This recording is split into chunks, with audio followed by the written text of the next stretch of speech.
Eddard Stark stood at the threshold of the Tower of Joy, his breathing ragged, his hand tight around the pommel of his sword.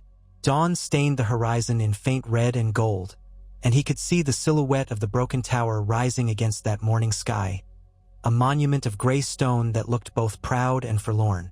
The wind from the red mountains hissed around him, carrying the smell of dust and old secrets. He had never known such confusion in his life. Duty warred with love, honor with necessity, and the chaos inside his heart felt more formidable than any battle he had ever fought. He and his companions had come so far against so many odds.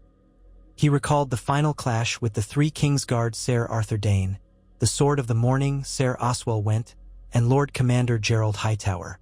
Their legendary prowess had nearly proven too strong, and much of Ned's party had died under the White Cloak's swords. But in the end, the Kingsguard had fallen, a tragedy in its own right. Only Ned and Howland Reed remained alive. The memory of Arthur Dayne's final moments haunted him. He had glimpsed both sorrow and resolute will in the man's eyes. Ser Arthur had died as he lived, loyal to Prince Rhaegar and to the secret that he guarded in the tower above. The reason for that secrecy was Ned knew his beloved sister Lyanna Stark. He had heard her cries of pain carried down the tower's spiral steps, haunting him, urging him onward even as he lay panting on the ground, trying to collect himself after the battle. He remembered the vow he had given his sister long ago, to protect her, to keep her safe. He also remembered the promise he had given Robert Baratheon, to destroy House Targaryen's claims once and for all, to avenge the abduction and violation of Lyanna Stark. Though the world believed Rhaegar had forced her away, that he had held her captive, Ned had begun to sense the shape of a darker truth, or perhaps a more complicated one, that Lyanna had not been entirely unwilling in her flight. What she had done, in her youth or love or madness, was something that had torn the realm apart. Nonetheless, Robert Baratheon would never accept any child of Rhaegar Targaryen walking the world. And Ned, in his own heart, felt the impossible burden of two conflicting loyalties. The dread weighed on him. If Lyanna truly bore the child of Rhaegar Targaryen, then that child would be the last scion of a deposed royal bloodline, a threat to Robert's newly won crown. Ned knew Robert. The man would never let any Targaryen child live. He also knew Robert's love for Lyanna was overshadowed by hatred for the dragon princes. If a child existed, Robert's rage would burn unstoppable. Yet Ned Stark was not a man to murder innocents. He had learned from his father that some lines should never be crossed. But what if, to spare the realm from unending war, to protect the thousands who might die in the future, he was forced to make a terrible choice? The winds of the mountains howled, as if the old gods themselves struggled to speak. As Eddard and Howland trudged up the tower's steps, the cold of the stone beneath his feet seeped into his bones. Every slight echo, every creak, felt like a warning that there was no going back. At the top, in a simple bedchamber, he found Lyanna. She lay upon blood-soaked sheets, her face pale, her dark hair matted to her forehead with sweat. The room was full of the metallic tang of blood, so sharp it made Ned's stomach churn. She turned toward him, eyes gleaming with pain and fever and something else, perhaps relief. She coughed and tried to speak his name, but the sound was barely more than a whisper. Ned rushed to her side, kneeling. "Lyanna," he said softly, pressing a hand to her cheek. Her skin was burning. She clutched at him with surprising strength, her slender fingers wrapping around his wrist. "Ned," she gasped. "Ned, you can't let him." He cupped her hand in both of his, sorrow crushing him. "Hush, sweet sister. I'm here." There were tears in his eyes, seeing how she had withered from the lively girl he remembered. She had once been full of laughter, of mischief. To see her so frail, so broken, was agony. She insisted, urgent. "He can't find out. Promise me." Then she groaned, arching her back in pain. Ned saw the midwife's cloths at the bedside, saw the small, bundled child in the corner. A boy, pale and still, wrapped in a soft cloth. Even from where he knelt, Ned could see the tuft of dark hair on the baby's head. The child let out a weak wail, as if sensing the presence of visitors, but it died down almost immediately. He swallowed. It was clear the baby was alive, but only just. The midwife hovered in the shadows, tears in her eyes. "She is burning with fever," the woman said in a quaking voice. "I've done all I can." Ned's throat tightened.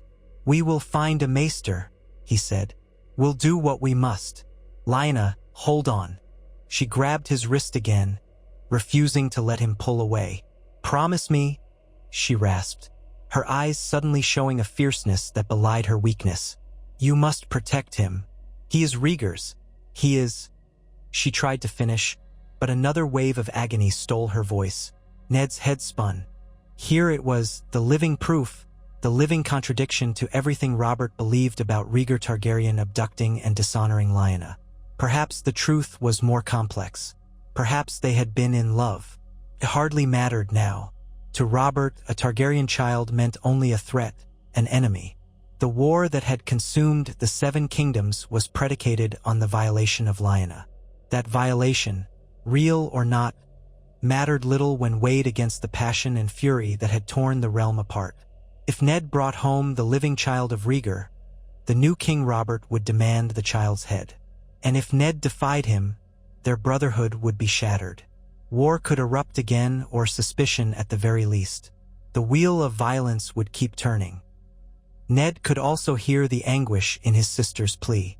She begged him to protect her son.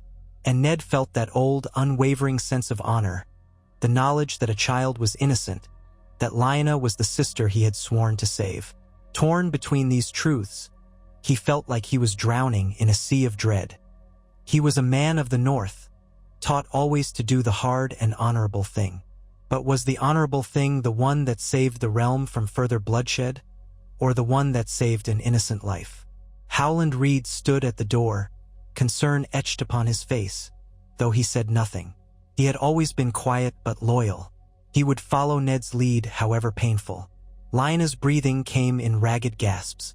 The midwife tried to wipe her brow, but the cloth was already soaked through. Lyanna's eyes drifted to the corner where the child lay swaddled, a flicker of maternal love in her stare. Even in her feverish haze, she tried to reach out to him, but her arm fell back onto the bloodied sheets, too weak to keep aloft. Ned's own gaze shifted between the dying sister he loved so deeply and the newborn boy whose existence jeopardized the fragile peace Robert had won. Robert, who had lost so many friends and family to Targaryen cruelty. Robert, who would never abide the child's life. He had witnessed Robert's vengeance in the Stormlands, the thirst for justice, the unstoppable fury.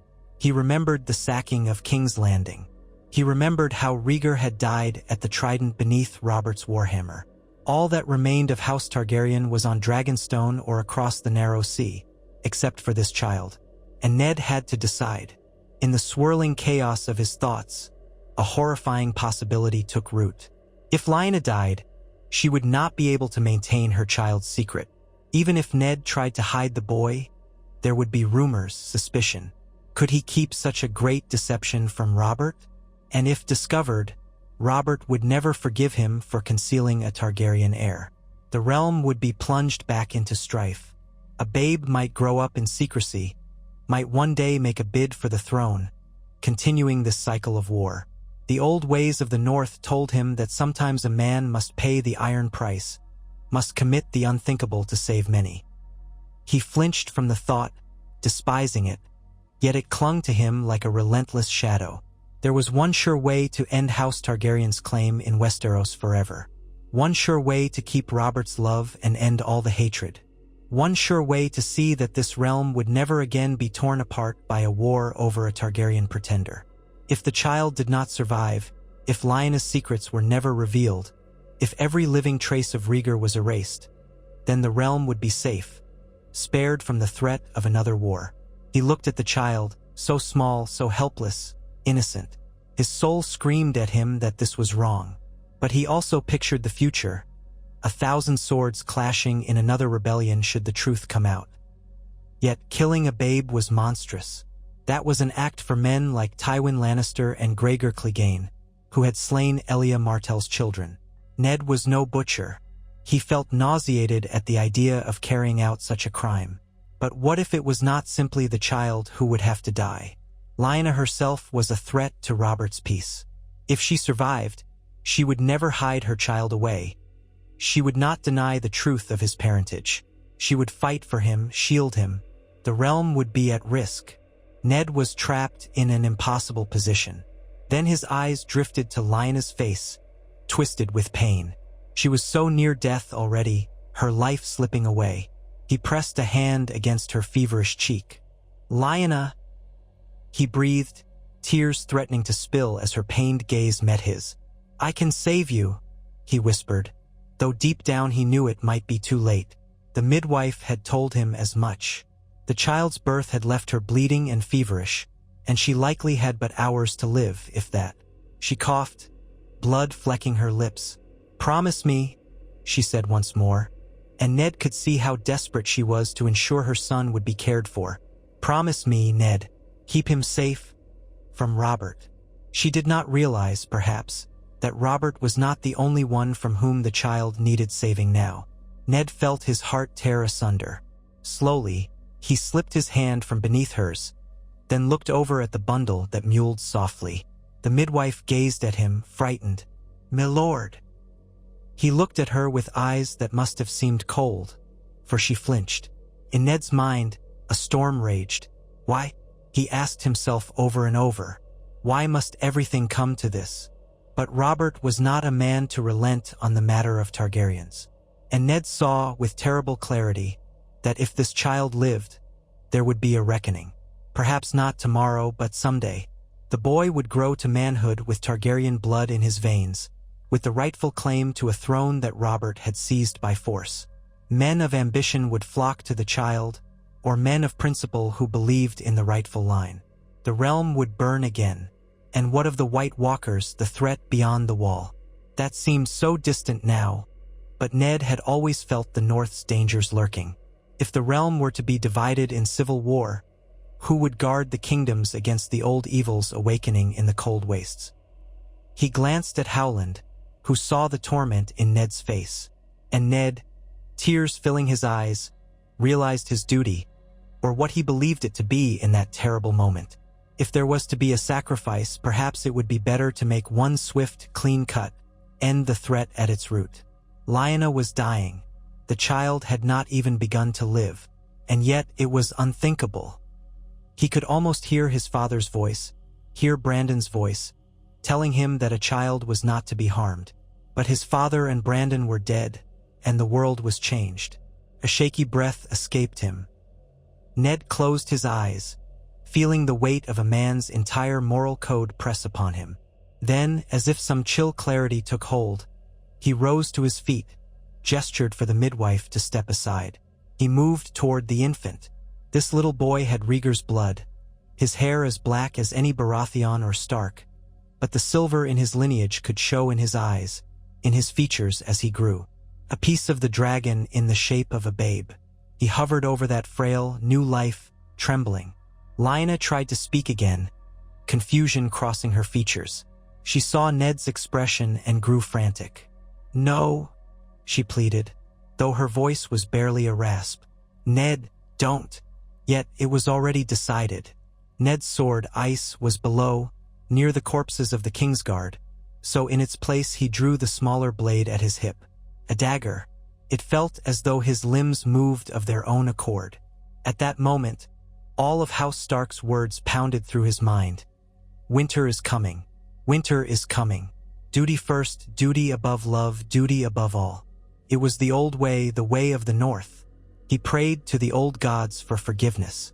One swift, merciful thrust. The blade bit into the infant's chest, silencing that fragile heartbeat. The midwife let out a shriek that turned into choked sobs. Howland Reed gasped, staggering back. The world seemed to stop. Ned's vision swam. He felt as though he were watching someone else do this horror. But the warm blood that splashed his hand was undeniably real. He withdrew the blade, tears carving lines down his cheeks. His heart hammered so loudly he could hardly hear. The baby's cries had never truly found strength, and now they were gone forever. Ned stood, sword hand shaking, a sudden wave of revulsion coursing through him. The enormity of what he had done settled like lead in his gut. All that was left was the silence of finality. Lyanna's eyes were wide with horror and betrayal. She tried to push herself upright, but she was too weak. The attempt sent her coughing. Blood dribbled from her lips, and tears stained her cheeks. "Monster!" she managed to choke out. "My own brother." The look on her face was more painful than anything Ned had ever known. He rushed to her side, frantic, though what comfort could he possibly offer? "Lyanna, he could not finish. He had no words to justify the act. He had chosen the realm, chosen Robert over his own blood. He had done an unspeakable thing. Her hands fluttered weakly, pushing at him as if he were a stranger, as if she were trying to escape him. Tears streamed from her eyes, and a kind of madness lit her face. She was beyond reason now, consumed by fever and grief. Ned realized she would never forgive him, nor should she. If by some chance she survived, she would live forever in hatred of him, and for good reason. He felt his breath hitch, and through the tears he remembered the words Robert had once said, that the Targaryens were cruel, their blood a curse on the land. But had Ned proven himself any better at this moment? He tried to gather her in his arms, but she clawed at his face, his chest. She was so weak that it was little more than a scratch, but the message was clear. She wanted him gone. "Lyanna, I am sorry," he whispered, voice trembling. The midwife sobbed in the corner, staring at the lifeless baby. Howland Reed hovered in the doorway, his face pale as milk, as if he might be sick. Lyanna glared at Ned, her breath rasping in and out. "I will kill you," she hissed, her voice a broken croak. "All of you." Ned shut his eyes, tears sliding down his cheeks. In that instant, he remembered, with stark clarity, the day she had smiled at him in Winterfell's courtyard, the day she had shown him how to properly ride a spirited horse, that memory full of wind and laughter. Now it was all gone, replaced by this savage, unholy reality. He felt her fury burn into him, felt his own guilt threaten to rend him apart. She coughed again, blood flecking her lips anew. Her thrashing weakened, her strength draining away. The fever was consuming her, but in her eyes there was a fire of hatred. Even if she died now, she would die cursing him. And if by some miracle she lived, she would reveal what he had done. She would never keep his secret. It was too large, too awful. She would decry him to Robert, to the realm, and then everything Ned had sought to protect would be undone. Robert would learn the truth that Lyanna had loved Rhaegar, that she had borne his child, and that Ned had murdered that child. Could Ned remain the loyal friend to the king if the truth was out? Could the realm remain stable, or would it fracture in revulsion at Ned Stark's monstrous deed? The war of the usurper might reignite, this time with the Starks at odds with the rest of the realm. A cold whisper slid through Ned's mind, reminding him that his father had taught him that duty was the death of love. But rarely had he thought it so literal, so stark. Duty was not just the death of love. It might kill one's own soul. He looked at his sister, at her racking pain, at the blood-soaked sheets beneath her. He had already taken the life of her child.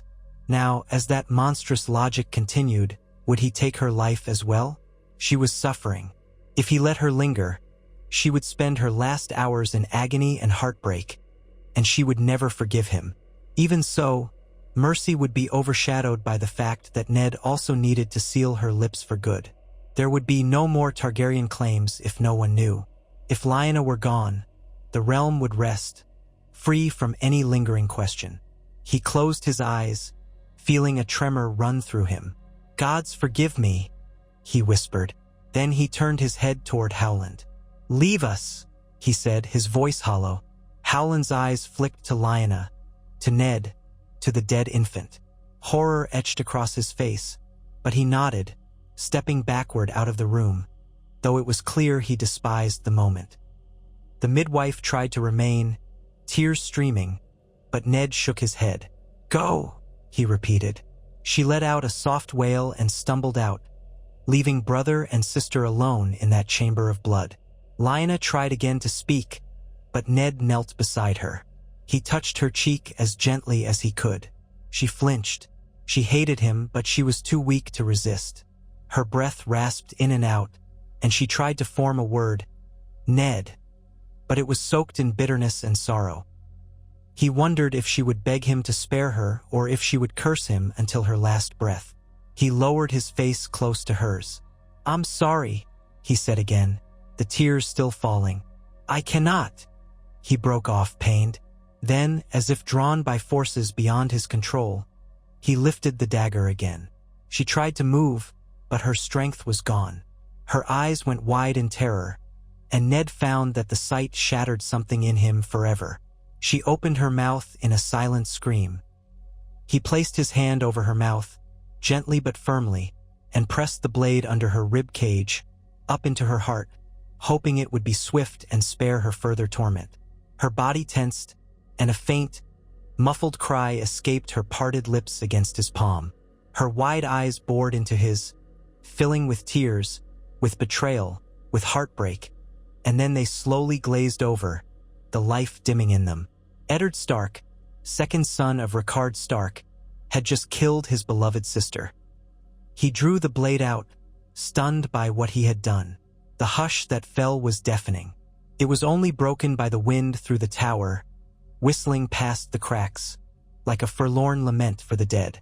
Ned lowered her body gently, releasing her mouth. Her head lolled to the side, her dark hair spilling out across the crimson-stained pillow. If there was any mercy, it was that her suffering was ended. But for Ned, there would be no mercy, no respite from the guilt. He gazed at her still face, recalling the bright, laughing girl she had once been. This dying woman looked nothing like that memory. Now her eyes were empty, and the blame for that emptiness lay solely on him. He dropped the dagger, his hand shaking. The tears flowed freely, but the deed was done. He had ended House Targaryen's last vestige on the continent. He had betrayed the last vow he made to his sister. When he finally emerged from the chamber, he was pale as a ghost, his eyes rimmed red from weeping. The midwife cowered in the corridor, shivering, her cheeks wet with grief. Howland Reed stood further down, his head bowed, as if bracing himself. Without a word, Ned pressed the dagger into Howland's hand. Howland stared at it, then looked up at Ned. "Tell no one," Ned said, voice hollow, as though it belonged to someone else. "No one can ever know." Howland swallowed, tears in his eyes. He did not speak, but his silence was painful enough. The journey down the Tower of Joy was like walking through a nightmare. The bodies of Arthur Dane, Oswell Went, and Gerald Hightower lay in the dust outside, their white cloaks stained with blood. Ned scarcely saw them. He scarcely felt the desert sun warming his back or the dryness in his throat. His mind was consumed by the horror he had wrought. The midwife, inconsolable, kept her distance from him, sobbing beneath her breath. Ned knew she could not be allowed to speak, but he had already done enough killing for a lifetime. Instead, he quietly asked Howland to ensure her silence, whether through coin or threats or another means. It was easy to see that the woman was petrified. She had witnessed the murder of a newborn child and the sister of the man who had won the war. The loyal midwife had no illusions about what happened to those who crossed lords. She would keep her peace, or so Ned hoped. They buried Lyanna Stark outside the tower, in a shallow grave with no fanfare. It hurt Ned to his core to deny her a proper resting place. She was a daughter of Winterfell. She should have been buried in the crypts below, but he dared not bring her body back. Questions would arise. Instead, Ned marked the spot with a pile of stones, a simple cairn, and uttered a low prayer to the old gods. His lips trembled as he placed a single winter rose he'd found in the tower, a rose that had somehow survived in a pot, upon the stones, a final tribute to a sister he had loved and failed in every way. When he had finished, he discovered that Howland had already taken care of the child's body, burying it in the desert, away from prying eyes. Ned felt a wave of nausea at that, but said nothing. They did what they must to ensure no one stumbled upon the gruesome secret. None of them would speak of it again. That was what Ned told himself. He prayed for the old gods to grant him the strength to live with his guilt. The days that followed blurred. Ned parted ways with Howland soon after. Howland seemed subdued and haunted, like a man who had peered into the deepest darkness and lost faith in the sun. Ned understood. He felt the same, but they exchanged few words about the secret that bound them. Ned made his way back to the main host, where word had already spread that the Targaryens were defeated. The remnants of their supporters were hunted down or had fled overseas. Robert Baratheon was hailed as the new king, with the support of Houses Stark, Arryn, and many others. When Ned finally laid eyes on Robert, the big man embraced him like a brother, laughing in relief that Ned was alive. Ned stood stiff, for that laughter felt like a reproach. If only Robert knew what vile deed Ned had done in the name of ensuring Robert's reign would be secure. Perhaps Robert would applaud him for it. Perhaps he would be horrified. It was impossible to say, but Ned kept silent. Catelyn Tully, Ned's betrothed since Brandon's death, also greeted him with warm relief, though she sensed something had changed in him. He could see it in her eyes. He offered her half-hearted assurances that he was just weary from the war. He did not mention the nightmares that plagued him, in which Lyanna's eyes locked on his before turning dark forever. Time moved forward. Robert was crowned King of the Seven Kingdoms, Lord of the Seven Kingdoms, Protector of the Realm. He took up residence in King's Landing, forging alliances, rewarding loyal lords, punishing those who had opposed him. The Lannisters, cunning as always, had joined him at a decisive point, and Robert agreed to wed Cersei Lannister to secure their power. Eddard Stark watched from the sidelines, always feeling as though his chest was tight, as though he had left behind something precious in that desert tower, something more than just a sister. Perhaps he had left behind his very soul. He returned to Winterfell soon after Robert's coronation, wanting nothing more than to distance himself from the machinations of the court, from the memory of what he had done in Dorne. Catelyn accompanied him, and soon they were wed in a modest ceremony in the Godswood. The Northerners rejoiced, eager for peace after so many years of bloodshed. But Ned's smile was forced. He felt unworthy of Catelyn's devotion, unworthy of the lordship of Winterfell. At night, he woke in cold sweats, hearing Lyanna's last whispered curses. Sometimes, in dreams, he imagined a small child crying out for a mother's warmth, only to be met by the cold steel of a dagger. He told no one, even with Catelyn, whom he grew to respect and, in time, to love in his own quiet way. He shared nothing of the secret. Howland Reed never spoke of it again either, and rarely came to court. He mostly kept to his domain in the Neck at Greywater Watch. He remained a loyal vassal, but there was always a look in his eyes when he spoke to Ned, as though both men were silently acknowledging a bond of guilt. The years passed, and Robert's rule became entrenched. The Targaryen children on Dragonstone, Viserys and Daenerys, had escaped with loyal retainers across the narrow sea. The realm paid them little heed. Some called Viserys the beggar king, an exiled prince with no real hope of returning. Ned followed the news with a certain detachment.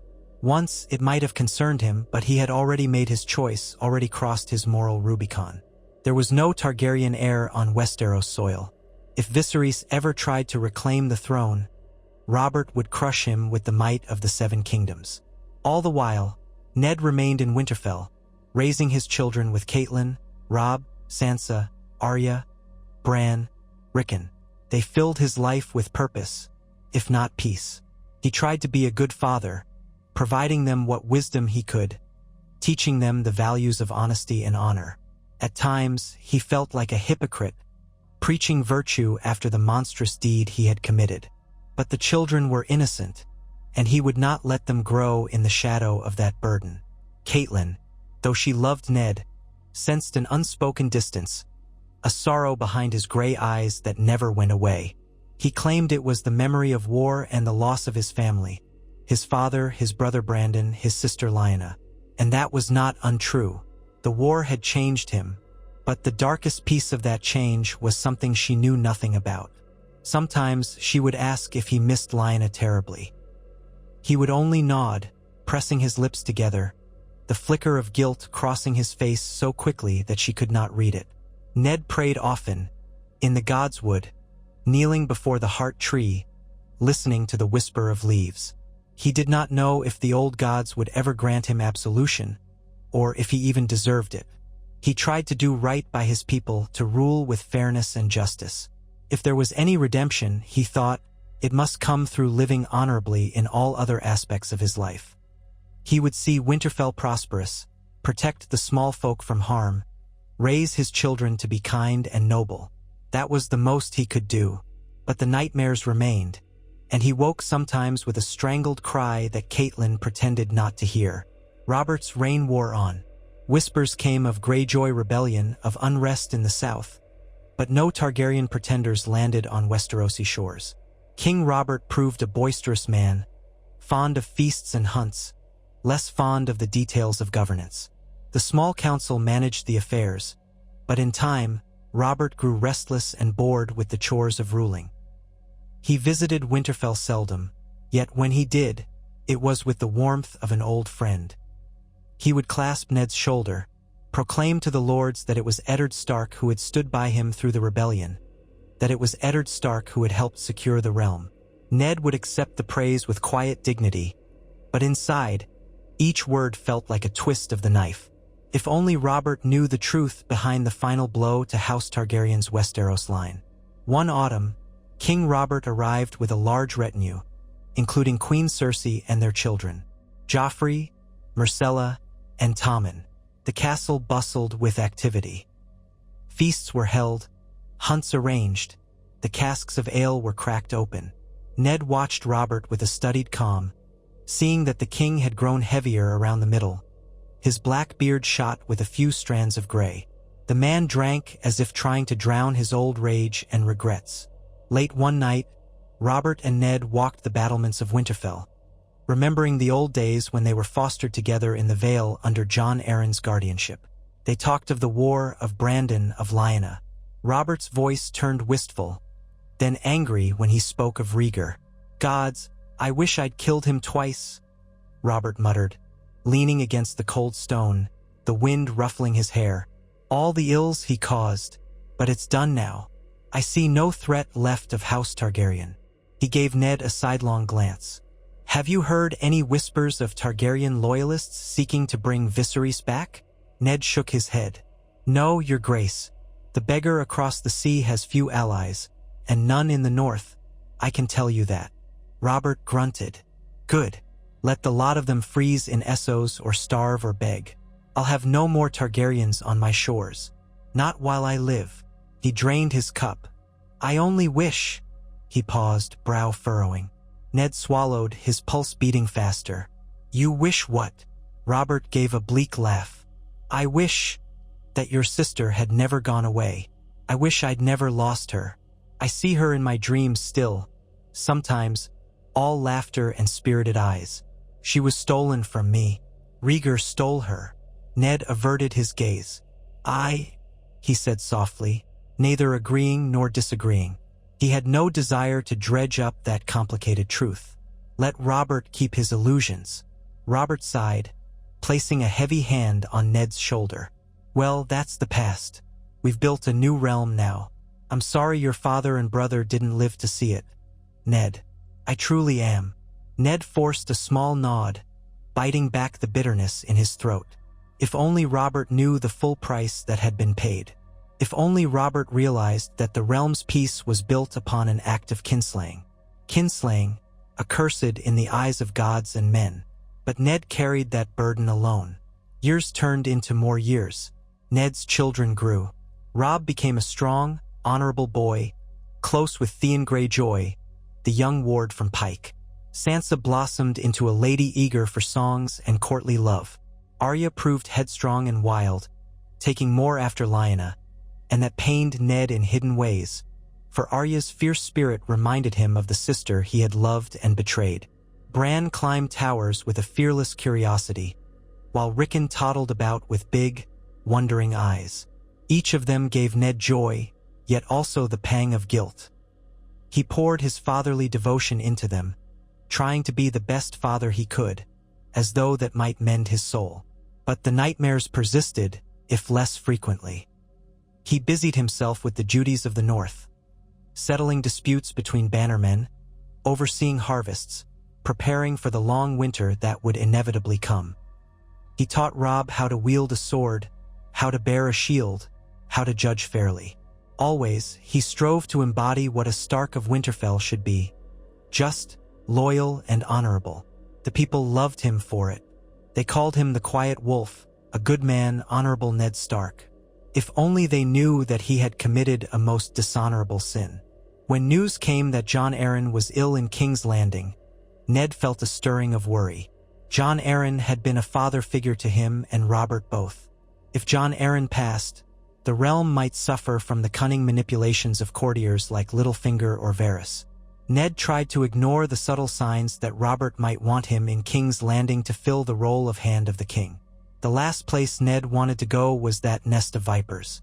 But fate, it seemed, would not be denied. Word arrived that Jon Arryn had died, and Robert Baratheon himself traveled north to Winterfell. Ned sensed that Robert came not just to see an old friend, but to name that friend as the new Hand. It was a heavy burden, one that Ned did not wish to bear, but Robert was the king, and one did not easily refuse the king. Meanwhile, Ned's mind churned with all the secrets that festered in King's Landing, all the potential for chaos. He thought about how his presence there might dredge up old ghosts. The wheel of fate was turning again. In the courtyard of Winterfell, after the boisterous greetings and formalities, Robert pulled Ned aside. "I'm naming you Hand of the King," he said with finality. "I need you by my side, Ned. You're the only man I trust." Ned bowed his head. "You honor me, your grace." "But," Robert cut him off. "No buts. You swore fealty to me, and you're my friend. You will do this, for the sake of the realm, if not for me." Ned nodded, though his heart was heavy. "If it is your will, then I must obey." Robert clapped him on the back. "I knew you'd say that. Come, let's feast. Tomorrow we'll talk of the details. We have matters to discuss. There are rumors about Daenerys Targaryen, about the Dothraki. I need someone I can rely on to give me truthful counsel." Ned's stomach twisted at the mention of Targaryens. He gave a stiff nod, forcing a polite smile. The ghosts would never rest, it seemed. King's Landing was as Ned remembered. A sprawling city of narrow streets, too many people, and the stink of the polluted waters. The Red Keep loomed over it all, a fortress of red stone that had once housed the Targaryens, now claimed by Robert. Ned and his daughters, Sansa and Arya, traveled south with the royal procession. Catelyn remained behind in Winterfell with Bran, who had suffered a terrible fall from a tower under strange circumstances, and Rickon, while Robb stayed behind as well, now old enough to help watch over the castle. As Ned entered the Red Keep, he could not help feeling a chill, remembering the day he and Robert had stood in the throne room after the sack of King's Landing, seeing the bodies of Rhaegar's wife and children butchered by Lannister men, and how, not long after, Ned had gone to rescue Lyanna in Dorne. In a twisted way, he had finished the slaughter of House Targaryen with his own hands, though no one but he and Howland Reed knew it. Could these walls sense his guilt? He almost felt as though the stones watched him pass, judging him in silence. He took up his duties as the new Hand, assembling with the small council: Grand Maester Pycelle, Lord Peter Baelish, Littlefinger, Lord Varys, and Lord Renly Baratheon. He listened as they spoke of royal finances, of rumored plots, and of the exiled Targaryens across the sea. It was said that Viserys was gathering funds to hire sellswords, or that Daenerys had married a great Dothraki Khal. Robert fumed at these rumors, raging that they must be dealt with. Ned found himself advising caution, but Robert's hatred of Targaryens was unyielding. He demanded solutions to rid the world of the last dragons. Ned, ironically, found that the talk sickened him. Perhaps he did not want more blood on his hands, or perhaps he sensed that going after Daenerys across the sea would be an unlawful aggression. But Robert was king, and what the king commanded, the council tried to fulfill. Ned deflected where he could, urging Robert not to sink to murder of a young woman across the sea. But Robert scoffed. "Better her dead than 1,000 of our countrymen if she lands with a Dothraki horde." At times, Ned had to leave the council chambers to breathe. The weight of the old sins pressed on him, and it grew heavier as conspiracies swirled around him. He soon discovered that Jon Arryn had died under suspicious circumstances, that the Lannisters seemed to be maneuvering for power. He learned that Cersei might be hiding a dark secret regarding her children's parentage. The court was a labyrinth of intrigue, and Ned was forced to navigate carefully, always mindful that one misstep could ruin him. Yet one day, a rumor reached his ears that unsettled him more than any other. A whisper that Lyanna Stark had not died from sickness but by another hand. The rumor was vague, mere talk from some drunken Sellsword who claimed to have known the midwife that day. It suggested that perhaps Lyanna had borne a child fathered by a Targaryen, and that the child, as well as Lyanna, had been silenced by a certain lord. The Sellsword claimed no direct knowledge, only that the midwife had once spoken of a terrible deed, then vanished. Ned's blood ran cold. For so many years, he had assumed the secret was safe. But if any small rumor escaped, no matter how vague, it could lead to disastrous revelations. He tried to remain calm, telling himself that rumors swirl constantly in King's Landing, that no one would believe such hearsay. The realm accepted that Lyanna had died of a fever after Rhaegar's captivity. People had always believed that. They called her the Night's Lady who never returned from the tower. This rumor was ephemeral and proven, but the knowledge that even a fragment of truth might be drifting among the masses set him on edge. He summoned Howland Reed to King's Landing under the guise of a friendly visit. Howland arrived, looking as though he had anticipated Ned's worry. They met in secret in a chamber with the door barred. Ned explained the rumor. Howland, pale-faced, said he had heard nothing of it in the neck but wouldn't doubt that some whisper might have seeped out. The midwife had been trembling with grief. Perhaps she told one person too many. "What do we do?" Howland asked, voice hushed. Ned ran a hand through his hair, feeling the press of dread. "If the rumor gains traction, if Robert hears it..." Ned let the sentence die. If Robert discovered that Lyanna bore a child of Rhaegar's, he would demand to know what became of that child, for Robert would want to ensure its death, which was, ironically, what had already happened. But then questions would swirl. Who killed the babe? Who ended Lyanna's life? And if a single credible witness named Ned Stark as a kinslayer, as the murderer of an infant Targaryen, the realm would recoil in horror. He would be an outcast. The lords might call for his head. Kinslaying was one of the greatest sins in the eyes of gods and men alike. Howland swallowed. "Perhaps we find this Sellsword and see what he truly knows." Ned nodded grimly. "Find him, bribe him, discredit him, anything to keep him quiet. But if he cannot be swayed..." He paused, not wanting to say the words out loud, but Howland understood. Another murder, then, was it? Another stain on Ned's soul. He loathed the idea, but if the rumor reached too many ears, it could destroy everything. He wondered, not for the first time, whether he was doomed to walk in darkness for the rest of his days. Maybe the old gods themselves demanded he pay for that one monstrous choice for the rest of his life. As the tangled politics of King's Landing closed in, Ned felt more suffocated each day.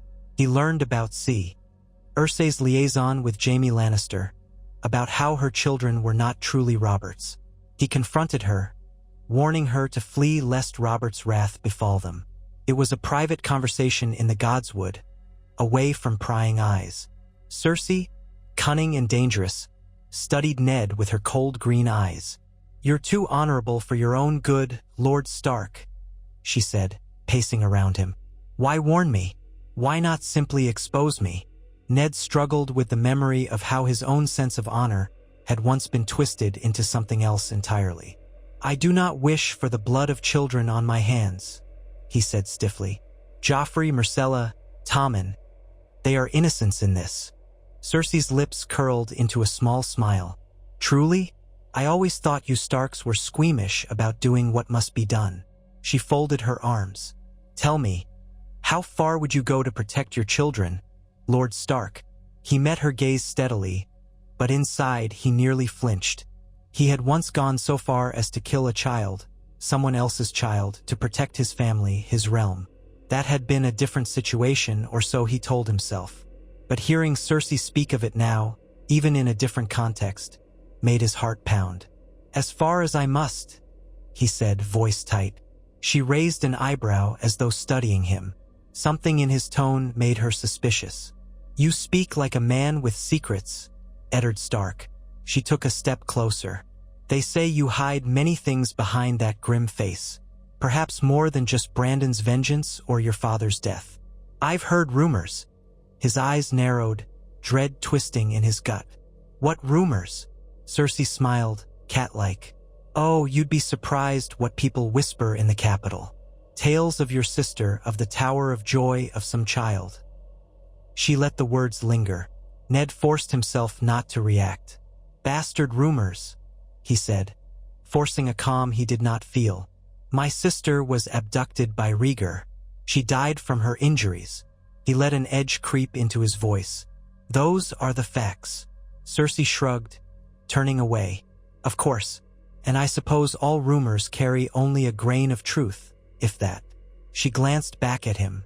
"In a way, though, I admire your willingness to do what you must." Then she touched his chest, sliding a finger lightly down the fabric of his tunic, as though testing him. "You see, Lord Stark, we are not so different. We both do what we believe necessary to preserve our families." Ned pulled away from her touch, jaw set. He had no desire to be lumped in the same category as Cersei Lannister. Yet, the guilt in his heart told him that perhaps they were not so dissimilar after all. She would do anything for her children. He had done the unthinkable for the sake of the realm, and to some degree, for his own sense of duty to Robert. He ended their conversation with a warning. "I will keep your secret for now, but I urge you to leave. Robert's anger will be great, and I do not wish more innocents to die." Cersei gave him a measured look, then departed, leaving Ned to brood in the godswood, the heavy scent of flowers around him, a painful reminder of the Tower of Joy's shallow grave. Despite Ned's warnings, events spiraled. Robert died from injuries sustained during a boar hunt, a hunt perhaps orchestrated or enabled by Lannister influences. Joffrey ascended the throne. Ned tried to contest it, citing Stannis Baratheon as the rightful heir. But Littlefinger betrayed him. The gold cloaks turned on him, and Ned found himself imprisoned in the black cells of the Red Keep, charged with treason. The cell was dark and dank, offering Ned much time to reflect on how he had come to this. The realm was once again on the brink of war. Robert's death had unleashed the storm of conspiracies that had simmered beneath the surface. The irony did not escape him that he had committed a terrible sin years ago to prevent a war, and yet war was coming anyway, just sparked by a different cause. The gods, he thought, must be laughing at him. In the blackness, he was visited by Varys, who offered him a chance to confess treason and join the Night's Watch, sparing his life in exchange for acknowledging Joffrey as king. Ned was torn. Honor told him to name Stannis as the true heir, but he remembered the blood he'd spilled, the horrors he had committed to preserve Robert's line. If he revealed that Joffrey was not Robert's child, then all that murder would have been for naught, and the realm might tear itself apart. Perhaps, ironically, it was best to yield, to let Joffrey reign, though it turned Ned's stomach. He remembered what it was like to kill a baby, Rhaegar's baby, to preserve Robert's throne. And now that throne would go to another pretender, a product of incest, a lie. Ned almost laughed bitterly. All that blood, for this? Yet there was Sansa, his daughter, now a hostage in the Red Keep. Arya, missing somewhere in the city. Ned's heart clenched. He thought of his children, his family, the people who depended on him. He told Varys he would do what must be done to protect his daughters. On the day of his confession, Ned was led out before the gathered crowd at the Great September of Baelor. He saw Sansa perched next to the new boy king, Joffrey, her eyes red from weeping. Ned's leg, injured from a skirmish days earlier, pained him, so he was forced to limp. Before the altar, he knelt and confessed to treason, stating that Joffrey was the rightful king. He lied about his plotting, about his own motivations, hoping only for mercy, a chance to take the black. A hush fell over the crowd. Then Joffrey spoke, declaring that mercy was the trait of traitors, or some callous, half-mad words. He ordered Ser Island Payne to bring him Ned Stark's head. A roar of dismay arose from a few, but the King's Guard obeyed. Ned's final moments were a blur of confusion, shouting. He saw Sansa scream, saw the Watchers recoil. He felt the wooden block beneath his neck. Then the sword rose. For an instant, Ned's mind flashed back to the Tower of Joy, the moment he ended the life of a newborn babe and then the life of his sister. He thought, if only I could go back, undo it all, accept the risk of war, accept that perhaps the realm would have found another way. But there was no going back. There was only now. He closed his eyes, bracing himself, praying the old gods would show him some small mercy in death that they never had in life. The last sound he heard was Sansa's desperate shriek. Then the sword fell. Darkness claimed him. News of Ned Stark's execution rippled across the Seven Kingdoms. In Winterfell, Robb Stark rallied the banners, outraged by the murder of his father under the guise of justice. The North howled for vengeance.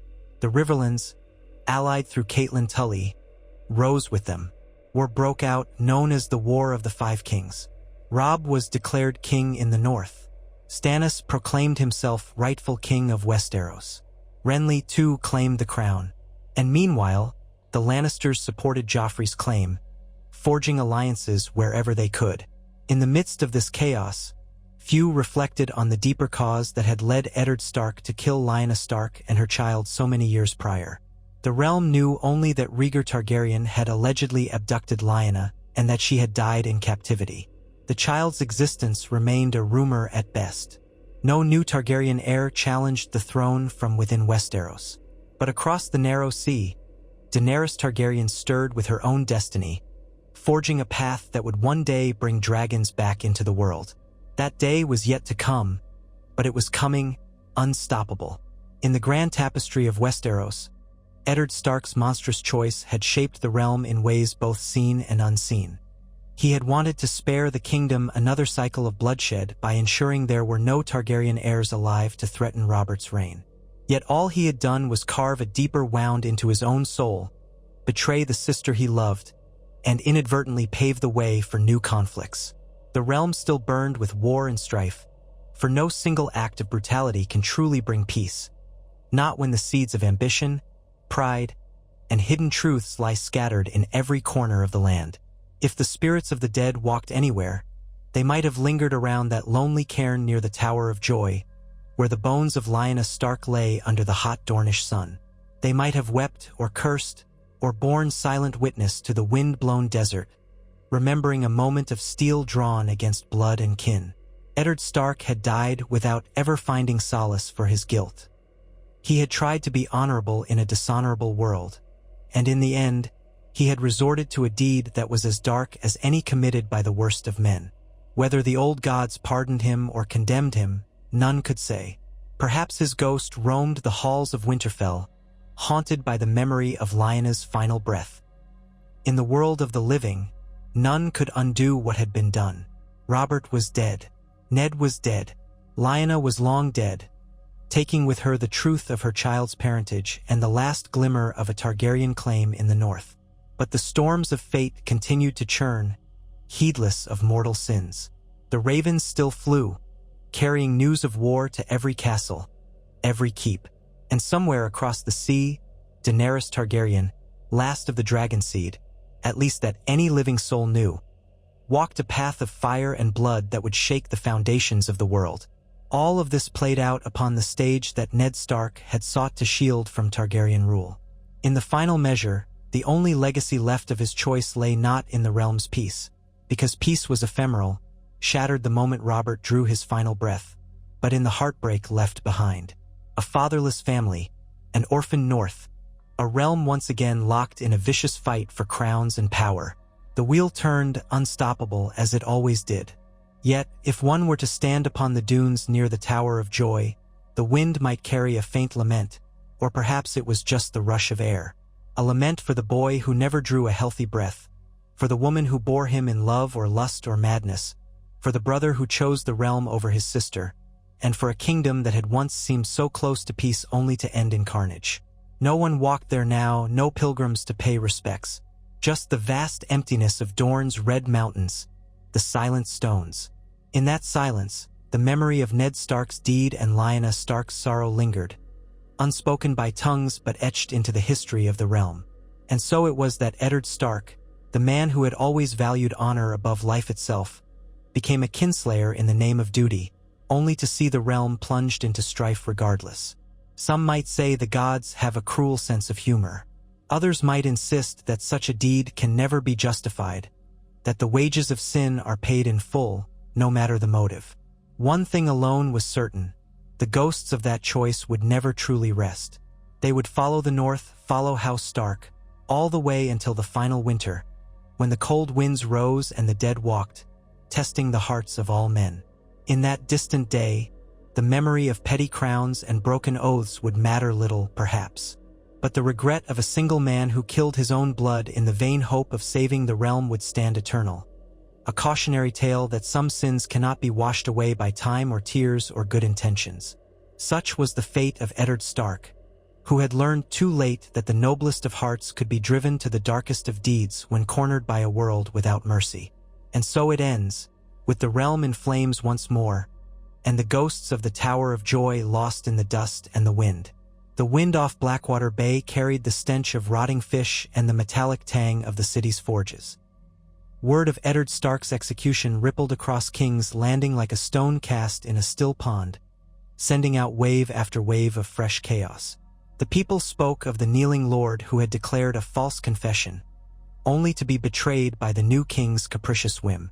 A hush of horror had seized the crowd when the sword fell. Even those who despised traitors flinched at the bloody spectacle. But the city was too accustomed to violence to remain stunned for long. In the hungry sprawl of Flea Bottom, folk seized on the story as another example of how the mighty devour each other, while in the Red Keep, the courtiers whispered behind guarded doors of what this might mean for the realm. Everyone sensed that the line between war and peace had just snapped. In the Tower of the Hand, freshly vacated by Lord Stark's arrest, dust gathered on the desks and shelves. No occupant had yet arrived to claim the chambers, for the king's advisors were preoccupied with tightening their grip on power. The spider, the eunuch Varys, still drifted through the corridors, offering half-truths and sly counsel. Peter Baelish, Littlefinger, kept to his own sets of rooms, leaving the Tower of the Hand empty as a monument to the man they had cut down. The ghost of Eddard Stark seemed to linger in every corner, a silent reproach to those who had betrayed him. Far across the capital, however, talk of Eddard Stark's final hours began to mingle with older, stranger rumors. Certain men in taverns muttered that the late Lord of Winterfell had carried secrets far darker than mere treason against King Joffrey. They spoke of a woman's wail in the Dornish deserts, of an infant's final gasp, of red-stained hands. Some claimed a midwife had once fled King's Landing in terror, speaking of atrocities in a tower far to the south. A handful of curious mercenaries or sellswords repeated the tale to whoever would buy their next cup of ale. The story was too shadowed and contradictory to spread widely, but it simmered among the unscrupulous. Was it true that Ned Stark had once put his own sister to the sword? Most folk scoffed. To them, Eddard Stark was a man of unbending honor. The notion of him as a kinslayer was as absurd as the idea of a fish riding a horse. And indeed, the rumor found few believers at first. Yet whispers have a way of growing fangs in King's Landing, especially once a rumor's first sparks drift into the ears of people who thrive on secrets. Some might have found advantage in painting Stark in a blacker hue than treason alone. And so, slowly, the embers of that improbable story smoldered, waiting for a breath of wind to fan them into flame. Not that it mattered for Ned Stark himself. He was beyond earthly concerns. But for his family in the north, the time of trial had only just begun. Outside the city, the royal roads were clogged with wagons and traveling parties of lesser lords. Some carried news of King Joffrey's ascension. Others had fled the capital after the Northern Lord's grisly end. Soldiers loyal to House Lannister patrolled the King's Road, searching travelers for evidence of disloyalty. Tension smoldered in every hamlet. It felt as if the entire realm was perched on the knife's edge, teetering between uneasy calm and all-out war. News traveled slower in the north, crossing leagues of rugged terrain and expansive moors. But eventually the ravens arrived, croaking out their dreadful message. Eddard Stark, Lord of Winterfell, had been executed for treason by King Joffrey. The reaction in the Great Hall of Winterfell was swift and fierce. Men who had once warred under Ned's banner punched walls in rage. Some wept openly. Servants scattered. Wives and mothers tried to comfort frightened children. No one could accept that their beloved lord, so steadfast and fair, would be labeled a traitor and then beheaded. Catelyn Tully Stark heard the news from a maester's lips and felt the world tilt beneath her feet. A scream tore from her throat, primal and raw, before she collapsed onto her knees. Robb Stark, near her side, had turned so pale his freckles nearly vanished. The boy, still so young, yet already walking in a man's shoes, quickly rallied his mother and the lords around them, his jaw set. There would be no question of kneeling to Joffrey after this. In the Gods Wood they swore vengeance. If the crown meant to murder their lord, the North would rise in fury and tear down the Red Keep stone by stone, if need be. Yet in the swirl of grief and anger, no one spoke of the old rumor that had haunted Ned Stark, the Targaryen child, or the notion that Ned had killed his own sister. No one in Winterfell had ever heard such vile talk. If they had, they would have laughed or spat in disgust at the liar who spoke it. Ned Stark was a man who had always done his duty, at great cost. They believed he had given up his life out of honor, another injustice in the annals of the South's cruelty. The truth was buried far away in the desert, beneath unmarked stones, as Ned had intended. On the heels of the Raven's message, Robb Stark called the banners. Catelyn did not argue. Though her heart was breaking, her mind turned to Sansa and Arya. If either child was still in King's Landing, they would be hostages at best, prisoners at worst. They had to be rescued. The time for negotiation was past. The North's outraged bannermen answered with a thunderous call, and soon, thousands of spears and swords marched south under the direwolf banner. The War of the Five Kings had begun in earnest. Among those present in Winterfell as the northern host prepared to ride was Theon Greyjoy, Ward of House Stark. He had grown up in Winterfell more or less brotherly with Robb. Yet after Ned's execution, Theon's eyes glimmered with a different kind of eagerness. His time under the Starks had not erased his pride in the Iron Islands, nor his hunger to return there a hero. War offered opportunities, and Theon was determined to seize them. He did not yet suspect that behind all the grand talk of battles lay quieter, more poisonous secrets that might someday cut deeper than any blade. Bran Stark, still recovering from his fall, could only watch as men armed themselves in the courtyard. He felt bitterly helpless, wishing he could ride with them to avenge his father. Rickon, even younger, clung to old Nan's skirts, wide-eyed at the commotion. Winterfell bristled with sorrow and anger, awaiting the departure of the Northern Army. Catelyn stood with Robb on the ramparts one dawn, draped in a heavy cloak against the cold. She looked out over the gathering men, the dark shapes of war horses shifting in the mist. "Your father would have wanted us to act with caution," she said quietly. "But we cannot simply bow to the Lannisters after what they've done." Robb's expression was grim, though he struggled to contain his grief. "I won't rest until Sansa and Arya are safe," he replied. "I'll not let father's death go unavenged." As they spoke, a solitary raven glided overhead. The black shape merged with the pearly sky, a silent messenger of fate. Unbeknownst to them, events in the south were already spiraling, guided by other hands, other ambitions. And in the shadows of King's Landing, that strange rumor, what if the honorable Ned Stark had once been a kinslayer, found its way into the ears of an unexpected listener. In one of the smaller, private halls of the Red Keep, Peter Baelish sat with a cup of wine, entertaining two informants. Each man was a sellsword who claimed to have knowledge about the Tower of Joy. Baelish's mocking grin never left his face as he toyed with them, letting them spin their tale. He was not entirely sure if there was truth in it. Nonsense abounded, but sometimes even the most far-fetched story possessed a hidden gem. "So," Littlefinger said softly, leaning in, You're telling me that the late Lord Stark murdered a child in Dorne? His own sister's child. He lifted an eyebrow, feigning mild curiosity. What an extraordinary claim. That's what I heard from the midwife, insisted one man, sweat beading on his brow. She told her cousin, my friend, that she helped birth the babe. Lord Stark arrived and... The man swallowed.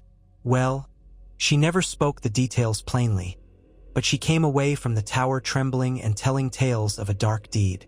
The second Sellsword nodded, as if to confirm the story. She said there was blood, and Lady Lyanna screaming, cursing him.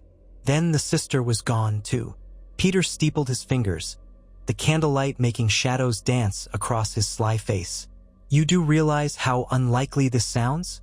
Eddard Stark was said to be a man of impeccable virtue. Kinslaying is among the foulest of crimes.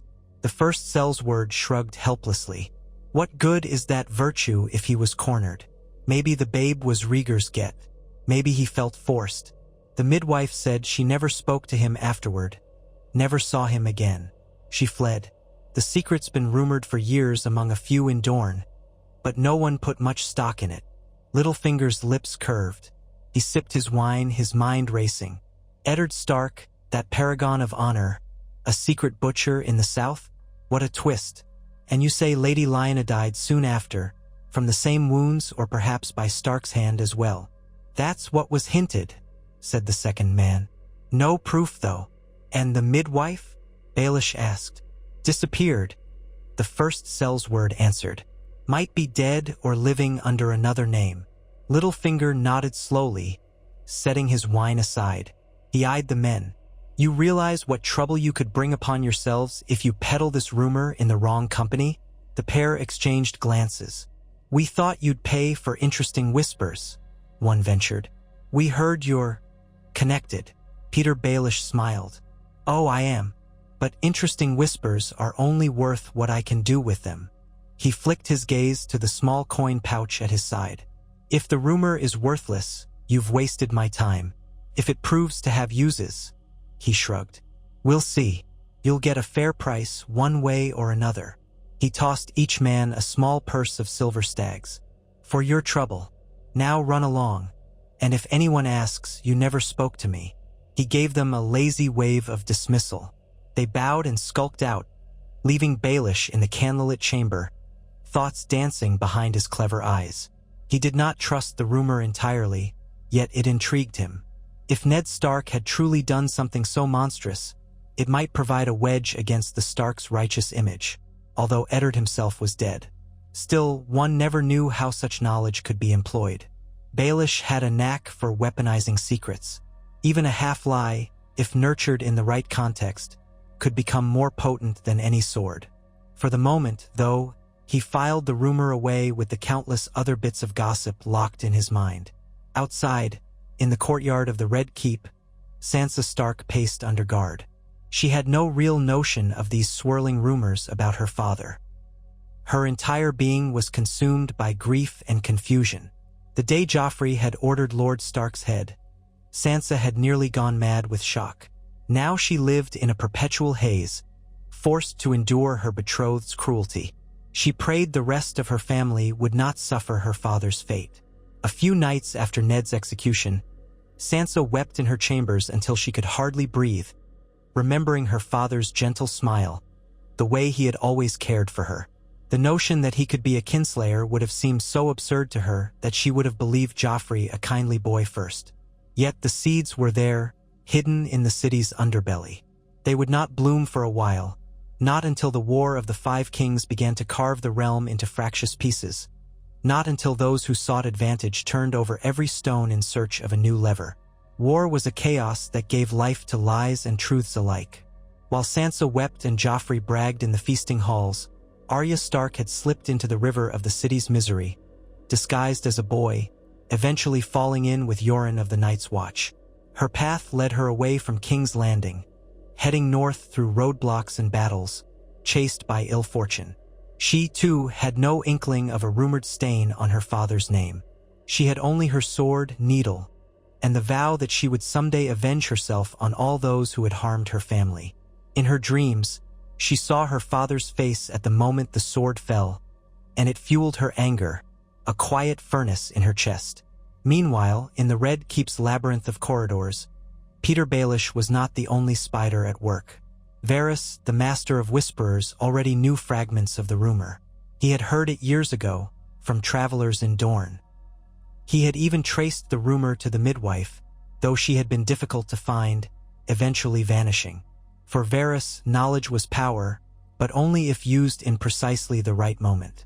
He believed the realm needed stability above all, and though Eddard Stark was gone, the rumor might destroy the fragile alliance between the North and the Iron Throne. That would plunge the realm into deeper war. Still, Varys was no stranger to manipulating events if it served his ultimate cause. For now, he did nothing. He waited, watchful, a shadow among the shadows. The war arrived with ferocity all along the Trident, in the Riverlands and beyond. Robb Stark led his banner south, crossing the Green Fork to engage Tywin Lannister's forces. The young wolf, they called him, though he was barely more than a youth. Yet he outmaneuvered the Lannisters at the Whispering Wood, capturing Jaime Lannister. He led a campaign so swift and decisive that the North began hailing him as king in the North. Lords from as far away as White Harbor and Bear Island proclaimed their loyalty, bowing to Robb in place of the Iron Throne. Across the land, other kings rose in quick succession. Stannis Baratheon claimed the throne by right of blood. Renly Baratheon claimed it by virtue of popularity, and Balon Greyjoy declared himself king of the Isles and the northwestern coasts. War raged, unstoppable, with thousands of small folk caught in the midst of burning fields and pillaged villages. In the north, however, rumors were slower to take root. Loyalty to House Stark remained unshaken despite Ned's death. Few questioned the moral fiber of the departed lord. But in camps near Moat Cailin, outside the dusty old fortress that guarded the Neck, some of the men began swapping stories late at night over campfires. One of them was a hedge knight who claimed to have once served with Lord Dustin, who died near the Tower of Joy. Another was a sellsword from Dorne. They told hushed tales of the day the Kingsguard fell, of blood upon the tower stones.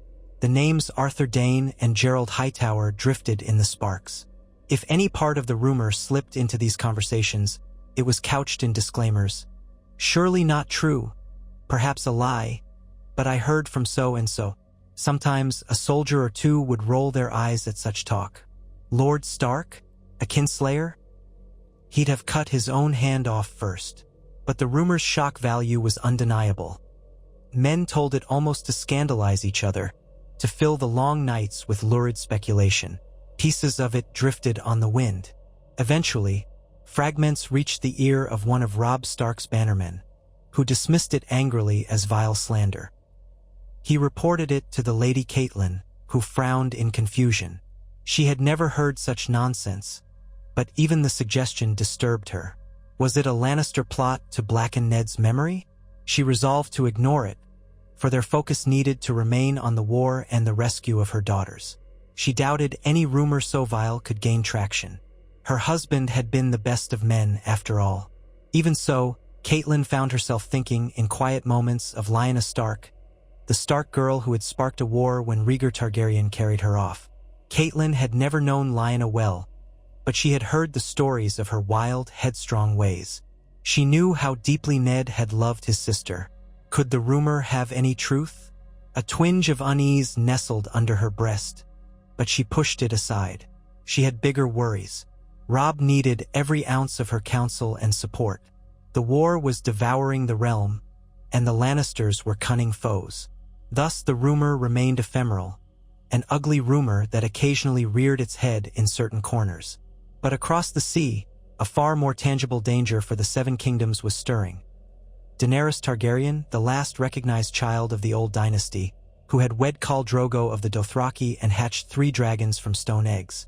Whispers of living dragons began to flit across the narrow sea like the first sparks of a raging wildfire. Men scoffed at such stories until the caravans confirmed it. The Targaryen princess had dragons. Ironically, now Robert was dead, his throne a chaos of pretenders, and a new Targaryen in the east threatened to bring dragons back to Westeros. It was enough to drive a man to despair. Did the gods laugh at their attempts to control fate? He prayed often to the old gods, gazing into the weirwood's red eyes, but found no answers. Duty had demanded that unspeakable act, or so Ned had believed. Perhaps they had both been mistaken. The realm was drenched in blood anyway, and the memory of that day would remain like a brand seared onto Howland's soul. He kept the secret locked behind his lips. Eddard Stark had asked that no one know.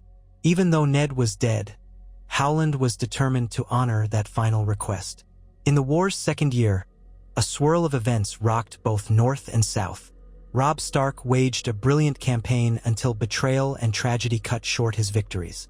The Freys turned on him during the infamous Red Wedding, orchestrated by Tywin Lannister and Roose Bolton. There, by the banks of the Trident, under the guise of a wedding feast, King Robb and many loyal northern lords were murdered. Catelyn Stark's grief was so profound that it broke her mind, and she too was killed, or so the accounts said. The massacre ended northern hopes of a swift end to the war. The young wolf was dead, and with him, the dream of an independent North seemed to vanish. In King's Landing, Tywin Lannister reigned as Hand of the King to Joffrey, forging alliances with the Tyrells. Sansa Stark was forced into one humiliating arrangement after another, while Joffrey gloried in tormenting her. The shock of the Red Wedding echoed through the Seven Kingdoms, a monstrous act that overshadowed lesser atrocities. And yet, for some, it was not overshadowed enough.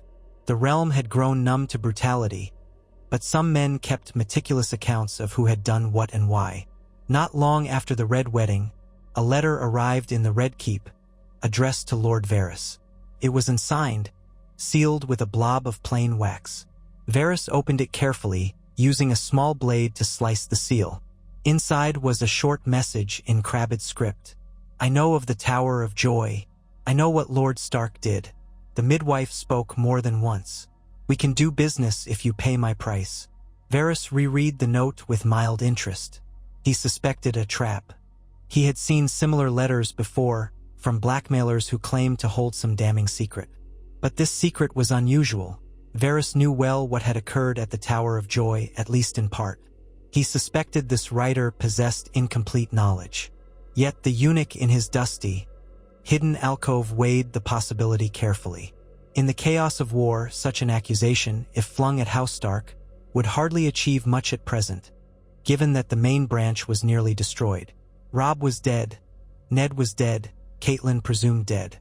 Only the children remained scattered. Sansa a hostage? Arya missing? Bran and Rickon believed dead or lost.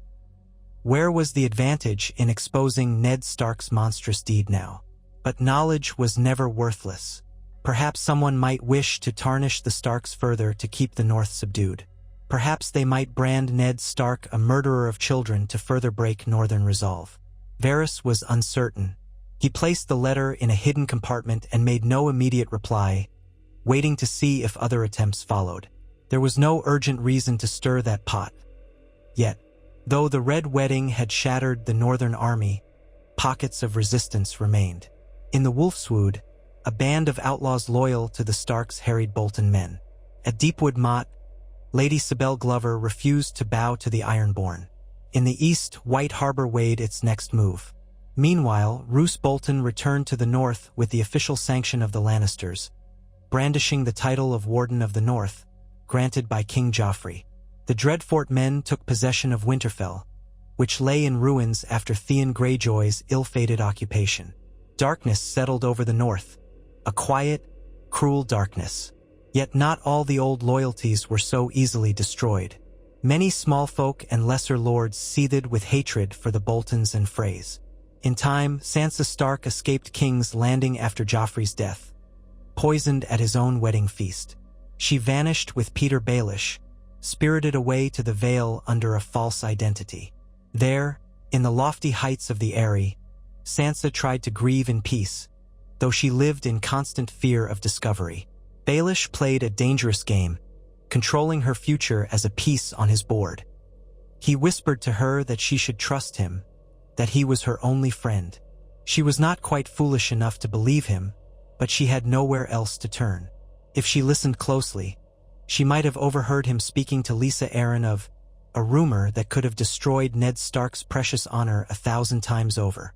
Sansa caught only scraps, enough to know it concerned her father. She felt a pang of righteous anger that Baelish would speak so ill of him, but she dared not confront him openly. Sometimes, late at night, Sansa wept for her lost father, mother, and brother, cursing the cruelty of the world. She did not know that a deeper cruelty lurked in her father's past. Even if she had heard the rumor in detail, she would have dismissed it as a vile slander. Meanwhile, in the Riverlands, a hardened woman who once was Catelyn Stark stalked the roads with a band of outlaws called the Brotherhood without banners, red eyes fixed on vengeance. The corpse of Catelyn Tully had been found in the river after the Red Wedding, only to be resurrected, of sorts, by Beric Dondarrion, who gave his life for hers. Now she was Lady Stoneheart, a grim figure with a torn throat, incapable of normal speech, consumed by hatred for the Freys and Lannisters. She led hanging parties, punishing any she deemed complicit in the massacre. Her mind was mostly gone, lost in a whirl of grief. But if she had known of Ned's secret, would it have changed anything? The old Catelyn might have been horrified by that rumor. Lady Stoneheart cared little for any crime that did not feed her thirst for revenge. And so the War of the Five Kings raged on, albeit in a new phase. The Iron Throne remained in Lannister hands, albeit with Tommen Baratheon now as the Boy King. Stannis Baratheon clung to the northern coastline at the Wall, forging an alliance with the Night's Watch to repel wildlings and face the growing threat of the White Walkers. Daenerys Targaryen conquered cities in Slaver's Bay, building her power base with her 3 dragons. Even across the narrow sea, small cracks of rumor about the Tower of Joy sometimes reached her ears, but she had never heard mention of a child of Rhaegar left in Westeros, only that Rhaegar's line had been extinguished. She assumed Viserys, and then she herself were the last of the blood. She could not guess that once, on the day of her birth perhaps, another Targaryen life had been snuffed out in a desert tower. Seasons turned. The realm grew wearier with each passing month of conflict. Starving peasants roamed war-torn fields. Wolves roamed the countryside in greater numbers, feasting on the dead. The chaos gave rise to the faith militant in some regions, to roving brigands in others. In the far north, winter's chill deepened, and horrifying rumors spread of the dead walking beyond the wall. The great ranging by Lord Commander Jeor Mormont had ended in disaster. Mance Raider's wildling horde battered at the realm's northern defenses. It was said that only the timely intervention of Stannis Baratheon kept Castle Black from falling.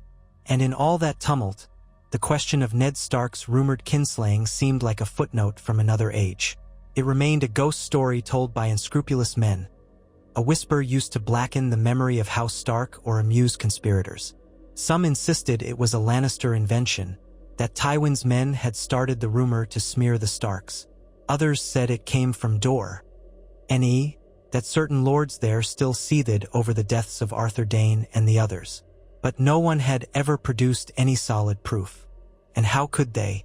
The Tower of Joy was an old ruin in the deep Dornish mountains, and all who had been there were dead except Howland Reed, and perhaps that missing midwife. If the midwife still lived, she remained hidden, no doubt terrified of Lannister, Baratheon, or Stark retribution. It was only in the quieter corners of the realm that a few observant souls connected the dots. One such soul was a wandering bard known as Tom Tenstrings, who had taken to collecting secrets in the chaos of war, sometimes peddling them to the highest bidder. Tom had overheard enough to surmise that Ned Stark might have done something dreadful in Dorne. Yet no one seemed willing to pay well for old rumors about a dead man. The Lannisters had their victory and were preoccupied with new threats.